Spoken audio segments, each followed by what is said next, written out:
So, you've decided to own a car. You picture freedom. No missed buses, no rain-soaked walks, no asking friends for lifts, and no planning your life around a timetable. But here is the contradiction. The machine that gives you mobility can quietly take away your financial freedom. The price in the window is only the entrance fee. In the United States, AAA estimated that owning and operating a new vehicle in 2025 cost about $11,577 a year, roughly $965 every month, when depreciation, finance charges, fuel, insurance, maintenance, taxes, and fees were counted. That is before a tire goes flat, the transmission makes a suspicious noise, or your insurance company sends a renewal notice apparently written by a supervillain. And the most expensive part may not be fuel. It may be the money your car loses while sitting perfectly still in your driveway, unnoticed. Depreciation alone averaged more than $4,300 a year in AAA's study. So why do millions of sensible people look at a monthly payment, decide it is affordable, and accidentally buy a much larger financial commitment? Is an older used car always cheaper? Does financing preserve your cash or trap it? And when does a car stop being a useful tool and start behaving like a second rent payment?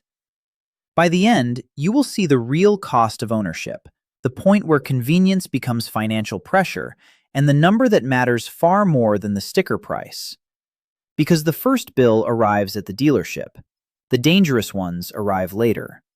The first number you see is usually the purchase price. A 10-year-old used car might cost $7,000. A 3- or 4-year-old economy car may sit near $20,000. A new family car can reach $35,000. Move into an SUV, luxury model, or heavily optioned electric vehicle, and the number can climb beyond $50,000 before you have driven a single mile. That looks like a simple ladder, but you are not choosing between four prices. You are choosing between four financial systems.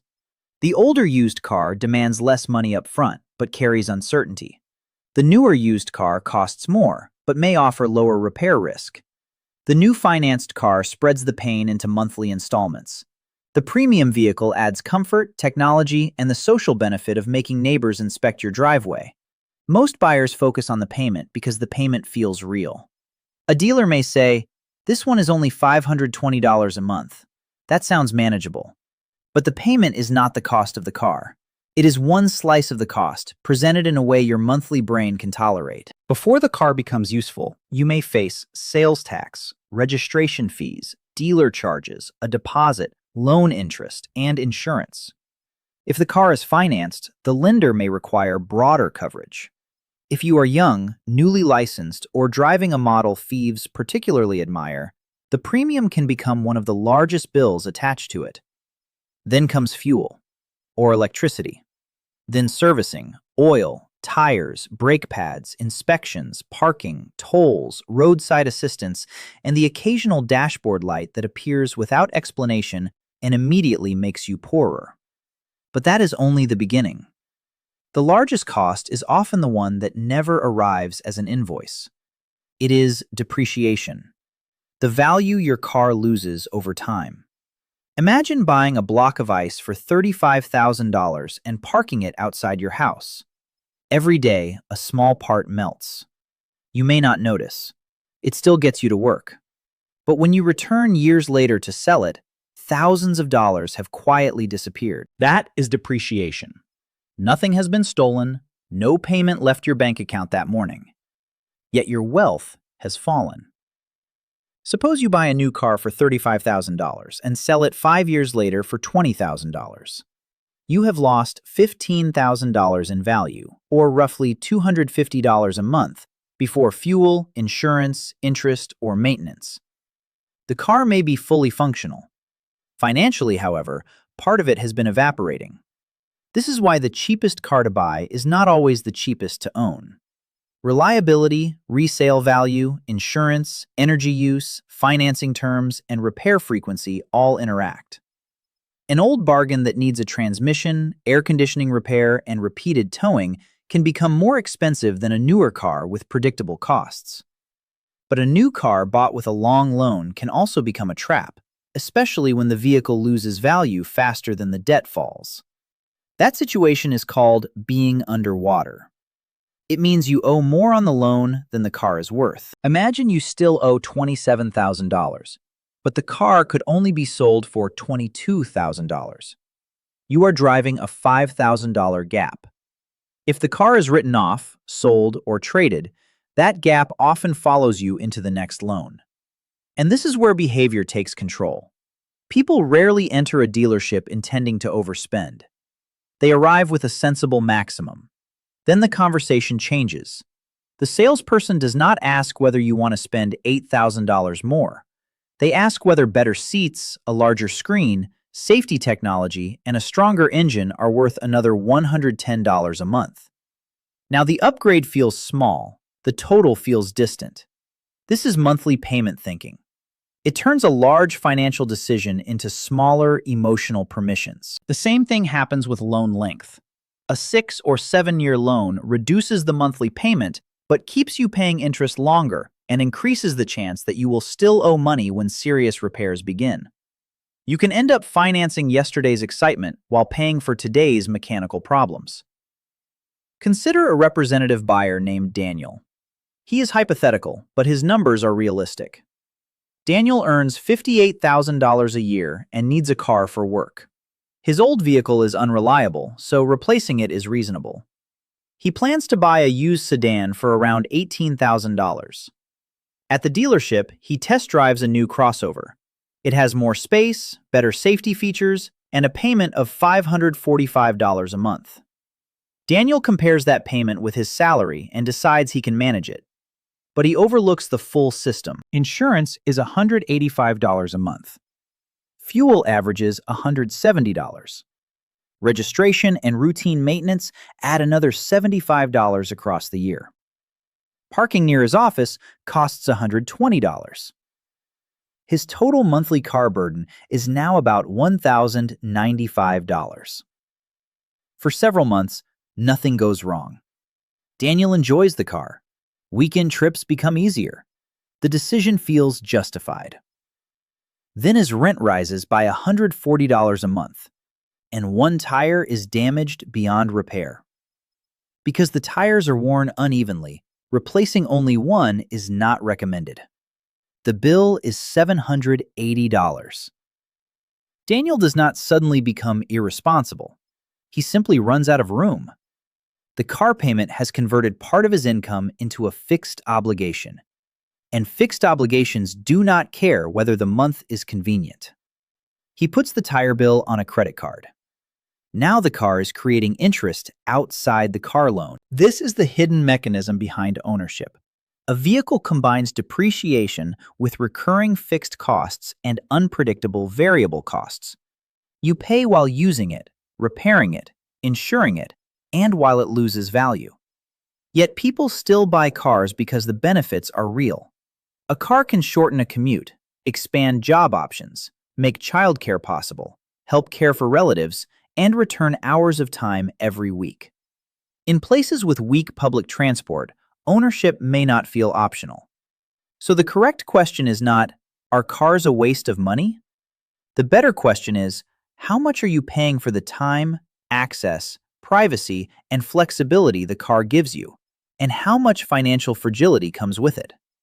If you enjoy seeing the hidden economics behind ordinary adult life, subscribe to Life Cost Decoder, because the decisions that look simplest often carry the largest price tags. By now, Daniel's $545 payment has become a car costing more than $1,000 a month. But even that is not the real danger. The real danger begins when an ordinary month stops being ordinary. The failure point is rarely one dramatic disaster. More often, it is two ordinary problems arriving together. Daniel's car remains manageable while his salary arrives on time, fuel prices stay predictable, and the vehicle behaves. Then his employer reduces overtime. His monthly take-home pay falls by $350. In the same week, the car needs a $1,400 repair. His transport has not become less necessary. It has become less affordable. precisely when replacing it would be hardest. That is the weakness hidden inside the monthly payment calculation. Normal months test affordability. Bad months test resilience. A car budget that uses every available dollar may look successful for 11 months, then collapse in the 12th. Mistake 1 is buying the payment instead of buying the car. Suppose you finance $30,000 at 7%. Over 5 years, the payment is roughly $594 a month, and the total interest is about $5,600. Stretch the same debt across 7 years, and the payment falls to around $453. It feels $141 cheaper. But you remain in debt for 2 additional years and pay roughly $8,000 in interest. The lower payment has not made the vehicle cheaper. It has made the cost quieter. The longer term also gives depreciation more time to outrun the loan balance. You may want to sell after 4 years, only to discover that the car is worth less than the amount required to escape it. The practical lesson is to compare the total amount financed, the annual percentage rate, the loan length, and the likely resale value, not merely the number due next month. Mistake 2 is treating predictable maintenance as an emergency. Tires wear out, batteries expire, brake pads become thinner. These events feel unexpected because their dates are uncertain, not because their existence is mysterious. If a driver saves nothing for repairs, a $900 bill becomes credit card debt. The repair then collects interest long after the mechanic has forgotten your name. A vehicle that costs $800 during a normal month may effectively cost $1,000 once irregular expenses are averaged across the year. Now consider a different representative buyer, Maya. Maya can choose a $9,000 older hatchback or a $17,000 newer compact. The cheaper car appears financially responsible, so she pays cash for it. During the next 18 months, it needs cooling system work, suspension repairs, new tires, and repeated diagnostic visits. The total is $4,600, plus several missed workdays. The newer car would also have depreciated and required insurance. It was not automatically the better choice. But Maya's story reveals the reversal. A low purchase price can hide a high cost of reliability. Cheap describes the transaction, not necessarily the ownership.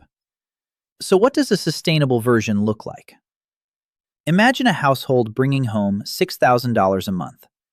It buys a reliable used car for $22,000, puts down $5,000, and finances $17,000 over 4 years at 7%. The payment is about $407. Add $170 for insurance, $140 for fuel, and an average of $125 for maintenance, registration, and tires. The working monthly cost is around $842. The household also keeps a $3,000 vehicle repair buffer and still has more than $1,000 each month after housing, food, utilities, savings, and other essentials. Ownership is not cheap, but one failed alternator does not become a financial identity crisis. Over 4 years, the loan is cleared without forcing the household to stop retirement contributions or borrow for repairs. If the car remains dependable for several debt-free years, the economics improve sharply. The payment disappears while the vehicle continues providing transport. That is where ownership can become efficient. The strongest financial years of a car are often not the glamorous first ones, but the later years when depreciation has slowed, the loan is gone, and maintenance has not yet become relentless. The outcome is possible, not promised. In a more realistic scenario, the same household has a $540 payment, pays $210 for insurance, spends $180 on fuel, and averages $140 for maintenance and fees. That is $1,070 a month, or $12,840 a year. Then parking rises by $50 a month, and a repair costs $1,200. The first-year burden reaches roughly $14,640. The car remains manageable, but the margin once available for holidays, investing, or debt repayment becomes smaller. In the difficult scenario, income falls by $600 a month, insurance rises, and two repairs total $2,500. The household still owes more than the car's resale value, so selling does not create a clean exit. Payments are missed elsewhere, the emergency fund disappears, and repair costs migrate onto a credit card. Nothing here requires recklessness. The system fails because several fixed commitments compete for less income at the same time. Now we can calculate the price that was hidden at the dealership. For a new vehicle, a reasonable broad estimate may approach $965 a month when depreciation, financing, insurance, fuel, maintenance, taxes, and fees are combined. That is about $11,600 annually and nearly $58,000 across 5 years, although actual costs vary enormously by model, mileage, location, insurance profile, and resale value. For a carefully selected used car, the total may be lower, perhaps $600 to $850 a month after all costs are averaged. But the repair risk may be less predictable.